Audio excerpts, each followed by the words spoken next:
Hazırda bir çox vətəndaş pensiya yaşına çatmadan dünyasını dəyişir. Bu halda onların pensiya kapitalına yığılan vəsaitin aqibəti qeyri-müəyyən qalır. Çünki həyat yoldaşı bəzən həmin vəsaiti ala bilmir və pul büdcədə saxlanılır. Eyni zamanda rəsmi işləyənlərin maaşından avtomatik olaraq sığorta, pensiya və vergi üçün müəyyən hissələr tutulur. Belə halda könüllü pensiya sistemindən imtina edib yalnız vergi ödəmək mümkündürmü? Əgər vətəndaş könüllü pensiya hesabına qatılmaq istəmirsə, sadəcə vergi ödənişi ilə rəsmi maaş ala bilərmi? Qlobal İnfoza danışan hüquq elmlər doktoru, iqtisadçı Vüsalə Əhmədova deyib ki, hazırda Azərbaycanda pensiya sistemi Dövlət Sosial Müdafiə Fondu tərəfindən idarə olunan məcburi dövlət sosial sığorta prinsipi ilə işləyir. Hələ ölkəmizdə könüllü pensiya segmenti fəaliyyət göstərmir. Söhbət dövlətin məcburi pensiya sistemindən gedirsə, hüquqi olaraq imtina etmək mümkün deyil.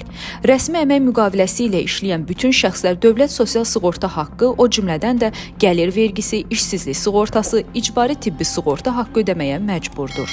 Məsələn, şəxs rəsmi əmək müqaviləsi ilə işləyir, lakin sosial sığorta tutulmasından imtina eləyir. Bu imtinanın heç bir hüquqi qüvvəsi olmayacaq. İşə götürən yenə də sosial sığorta haqqını tutmağa məcburdur. Tutulmazsa və bu qanun pozuntusu vergi yoxlamaları zamanı aşkar edilərsə, işə götürən cərimələnə bilər.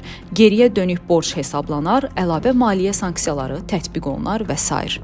Statın sonu. Əziz izləyicilər, xəbərlərdən məlumat almaq üçün kanalımıza abunə ola bilərsiniz.